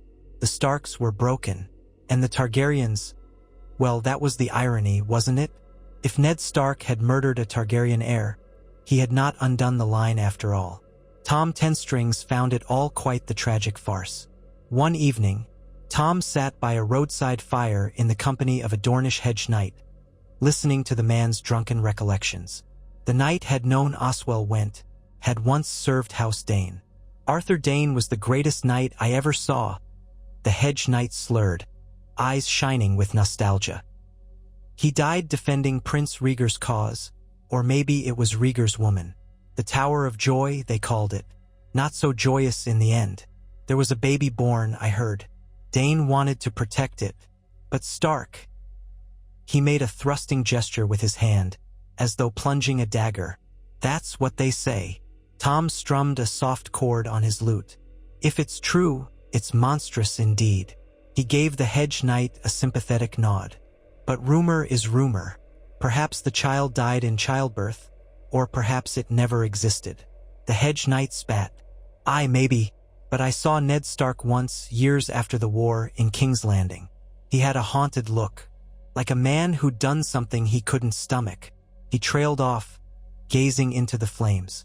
Did you know they never found the midwife? Vanished like morning dew. Tom Tenstrings plucked a melancholy tune. Tragedy upon tragedy. War births horrors, friend. Then the conversation wandered elsewhere, drifting on the night wind. Tom silently filed the man's words away. He might compose a ballad of it one day, if times grew dark enough that men would pay for dark ballads. For now, it remained another piece in a puzzle that few cared to solve. Far to the east, Daenerys Targaryen heard new tidings of Westeros from exiled knights and travelers. They told her of Joffrey's death and Tommen's ascension, of the Red Wedding, of the Northern Rebellion crushed. Sometimes, they whispered that House Stark was all but destroyed, that Eddard Stark had been executed for treason. A few even mentioned a rumor about Ned Stark killing Rhaegar's child, though the story was so twisted.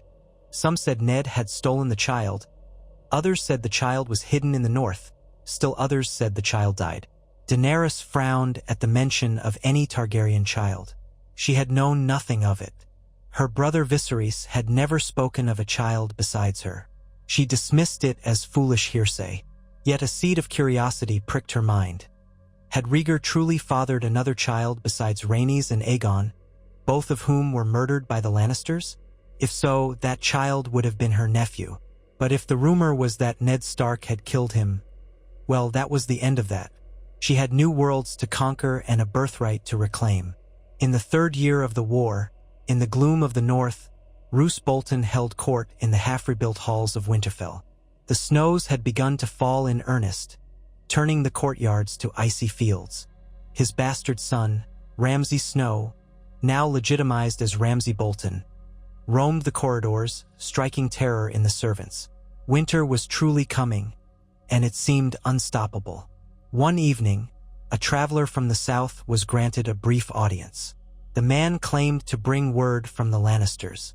He also had a small scroll to present, a rumor about Ned Stark, which the traveler believed might prove useful in controlling the last vestiges of northern resistance. Roose Bolton read the scroll in silence. The traveler had penned a succinct version of the rumor, that Ned Stark had murdered Lyanna Stark and her newborn Targaryen child to secure Robert's throne. Then the traveler waited, bowing with an obsequious grin. Ramsay snatched the parchment from his father's hand to skim it as well. "What do you think?" Ramsay asked with a leer. "We might sow it among the small folk. Show them that their precious Ned Stark was no better than me." Roose stared at the words, his pale eyes giving nothing away. At length he responded quietly, "The small folk won't believe it. They revered Ned Stark as a just lord. Even if they did believe it, would it break them further or stoke them to madness? Kinslaying is abhorred, yes, but the Starks are already ruined. There's no advantage now. The boy king in the capital needs no further condemnation of a dead man." Ramsay let out a disappointed hiss. "But it'd be fun to watch them squirm." Roose ignored his son's sadistic whim. He handed the traveler a small coin. "Tell your Lannister friends this rumor is better left unspoken. The North has bled enough, and we must keep them docile. If you speak of it to any others in my lands, I'll have your tongue." The traveler paled and bowed, then hurried out. Roose Bolton watched him go, a thoughtful glimmer in his cold eyes. He recognized how such a rumor could breed fury or despair. Perhaps the last thing he wanted was to stir old loyalties or awaken new vendettas. The North remembered, after all. They might not forgive Ned Stark for a monstrous deed, or they might call it a lie invented by the Boltons. Either way, it would inflame resentments. Let the rumor die. And so the rumor was smothered yet again, by the will of the new Warden of the North. Outside, snow drifted through the gates of Winterfell, settling on the broken walls and charred timbers. In the crypts below the castle, the statues of old Stark lords kept silent vigil. Lyanna Stark's statue stood among them, carved with a likeness of her youthful face, a garland of stone roses in her lap. She had never been truly laid to rest here. Her bones remained in a humble grave in the Dornish desert, thanks to Ned's fearful secrecy. But the crypt's empty stone effigy served as a symbolic resting place for the daughter of Winterfell. Now the crypt was a tomb of illusions, for no one who ventured there knew the real truth of her final hours. The hush in the darkness seemed to whisper that some truths are best forgotten. Yet the rumor was not gone entirely. Years later, in the midst of the war's waning days, a survivor of the midwife's family came forward in Sunspear, claiming to have letters that the midwife once wrote, letters detailing the birth of a child to Lyanna Stark. The warrior queen, Princess Arianne Martell, heard the claim. She was curious, for her father, Prince Doran Martell, had once hoped to unite House Martell with the Targaryen line. If a child of Rhaegar had lived or died in Dorne, that would hold deep significance to House Martell. So Arianne had the woman brought to her presence in the Tower of the Sun. She examined the old, yellowed letters carefully. They spoke of a Lady L, and her labor pains, of the presence of Lord E. The handwriting was shaky. A few lines mentioned the newborn's cries, then abruptly cut off. There was a final letter, short and ominous, that read, "They have come. I fear for the child. The lady begs for mercy. I must hide myself after. May the mother show us pity." No signature, no direct mention of Ned Stark, no mention of the name Lyanna.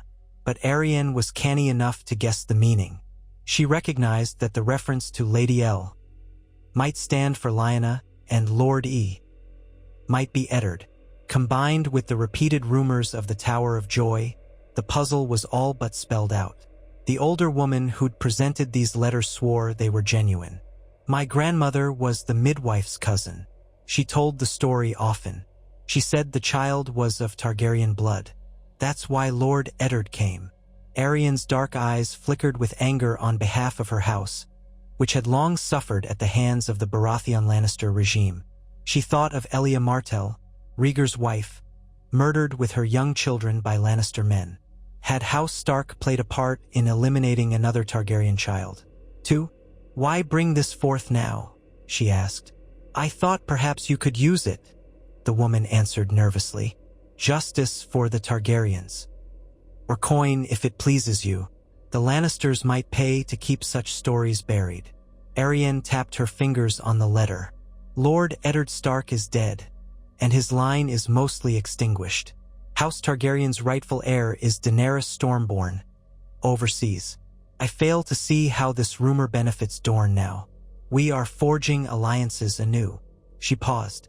"But I'll keep these letters in my private records. If someday they are needed, we'll have them." Disappointed not to receive a lavish reward, the woman bowed and departed. Arianne gazed at the letters long after, imagining the scene. She saw in her mind a frantic girl in labor, a baby's cry, a grim man with a blade. It twisted her stomach. If it was true, it was monstrous indeed. But war was monstrous on all sides. She folded the letters carefully. Dorne had more pressing matters to attend to, alliances with Daenerys if she landed in Westeros, or secret negotiations with other factions. Ned Stark's crime, if it was his crime, was old news, overshadowed by new conflicts. So the letters gathered dust, sealed away in a hidden chest, waiting for a day that might never come. Yet still the rumor refused to die. The wind carried it from port to port, from city to city, each time sprouting new variations. Some said Lyanna Stark had died cursing her brother as a demon. Others claimed she had loved Rhaegar so fiercely that Ned Stark slew her in a jealous rage. Some said the child had golden hair, or silver hair, or black hair. Some said it was a girl.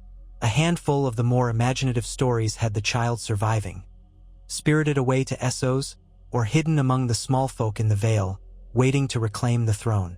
So the rumor became a hydra of half-truths, each retelling more fanciful than the last.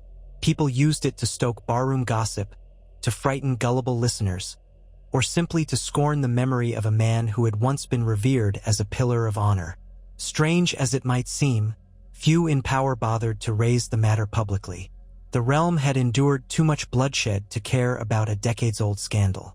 Tommen Baratheon was a boy king overshadowed by his mother, Cersei. The Tyrells were busy securing their hold on the capital. The Boltons maintained a cruel grip on the north, though they faced rebellions from the likes of Stannis Baratheon and northern loyalists. Jon Snow rose as the new Lord Commander of the Night's Watch, though in this story's twisted path, he was never born of Lyanna Stark and Rhaegar Targaryen. Instead, he might have been the bastard of some other woman, or not existed at all if we adhere strictly to the scenario where Ned Stark took that newborn's life.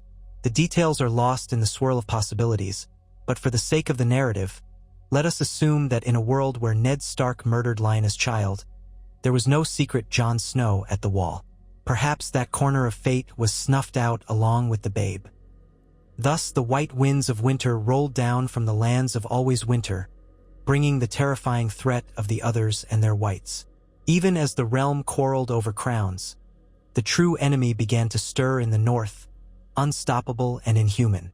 War did not cease, but men turned a portion of their attention to the wall, sending what aid they could muster.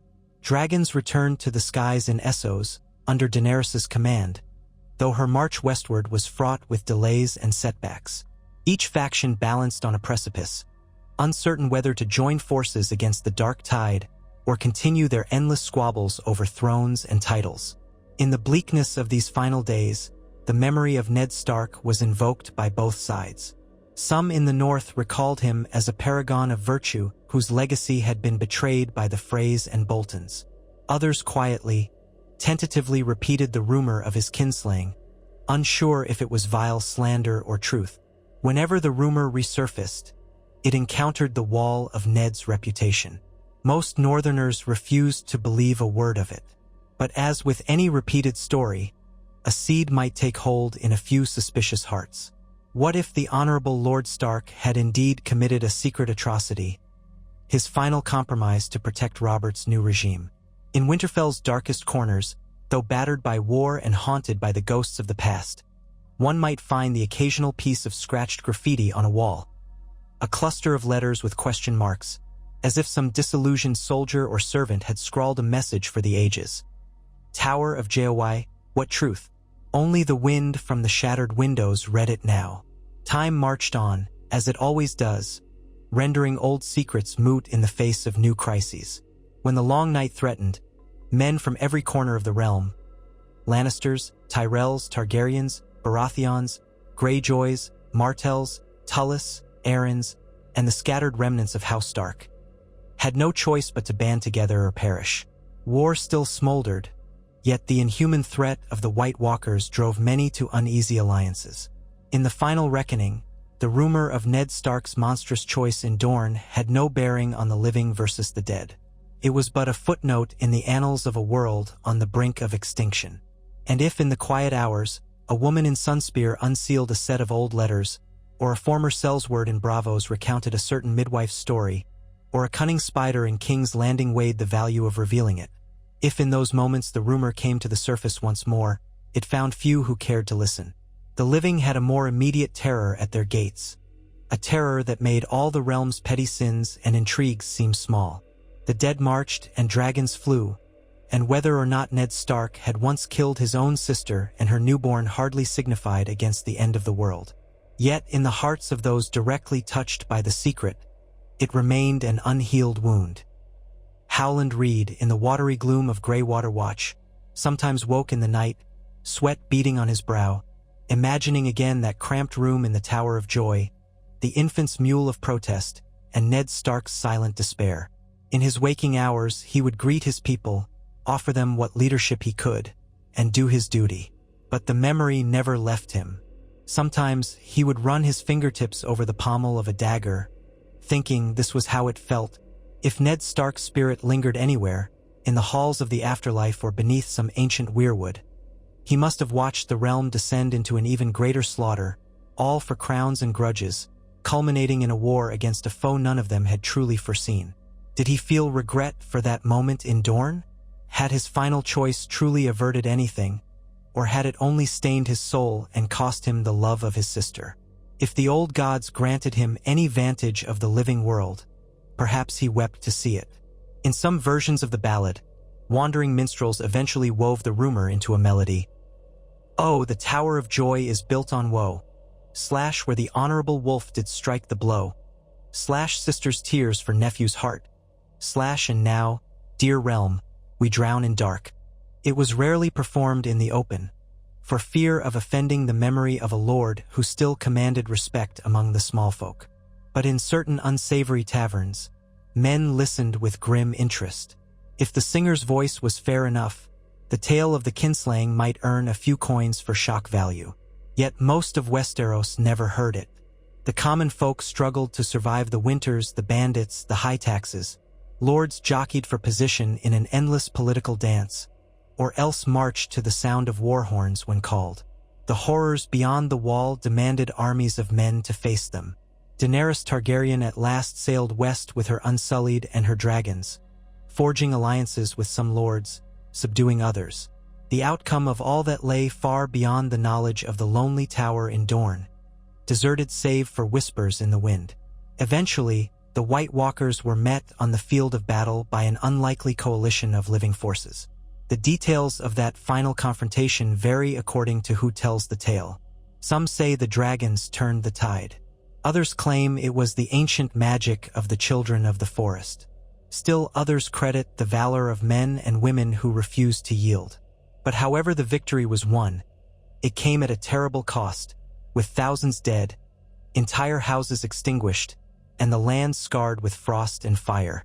When the snow finally began to melt, perhaps years later, and the long winter receded, the survivors began to rebuild. In the aftermath, the shape of the Seven Kingdoms had changed. Some houses rose from obscurity, others vanished into history. The Iron Throne itself might have been shattered or reclaimed by a rightful monarch, depending on how events in this alternate story resolved. Yet, in the quiet corners of that new age, some kept the memory of Ned Stark alive. They spoke of his unwavering sense of duty, how he had once been a father who taught his children about honor and justice. They lamented that he had died at King Joffrey's command, that the North had never truly recovered from his loss. And in certain hush-hush conversations, the rumor of his darkest hour remained. Perhaps an old bard would mention it to amuse a jaded audience. Perhaps a Dornish lord would read musty records referencing the murder of a Targaryen babe. Perhaps a learned maester, compiling a comprehensive history of the War of the Usurper, would stumble across contradictory accounts of Lyanna Stark's end. But would anyone truly unravel the full truth? If they did, would it matter anymore? Time is the ultimate silence. As decades passed, the younger generation forgot the finer details of Ned Stark's life and death. The rumor still surfaced occasionally in rumors of the Kinslayer wolf, but it sounded too improbable to be believed. The official histories gave a more sanitized account of the Tower of Joy, describing it as a tragic footnote to Robert's rebellion. They claimed Lyanna died of fever and heartbreak, that no child survived. No mention of a dagger in an infant's chest, of a sister's final curses. The realm had little appetite for such horrors. Even the phrase Tower of Joy carried a bitter taste. Some suggested it be renamed the Tower of Sorrow, but time wore down the stones until it was a ruin with no name. Still, the ghosts knew the truth. In the quiet of that lonely place, battered by desert winds, the ghosts of Lyanna Stark and her child seemed to linger, bound to that dusty patch of ground. Sometimes, travelers passing through the Red Mountains claimed they heard a woman's wail echoing among the rocks, or caught sight of a pale figure in a blood-stained nightgown drifting through the dunes. They told stories of howling at moonrise, perhaps the desert wolves that prowled at night, or perhaps it was only the wind. In Winterfell's crypts, Ned Stark's bones eventually came to rest, if they were ever retrieved. From King's Landing, as was sometimes rumored, beneath the carved statue of a stern-faced man with a sword across his lap, the dust settled year by year. The watchful stone eyes seemed to ask for atonement that would never come, for an act committed in secret could find no public absolution. The realm at large might move on, forging new alliances, new betrayals, new wars. But the shadows of that old sin would forever stain the memory of the man once called honorable. If there was any solace, it might lie in the distant knowledge that the child Ned Stark had slain would have grown up in a world torn by violence, a world that often devoured anyone with a royal claim. Had that babe lived, perhaps more thousands would have perished in yet another Targaryen rebellion.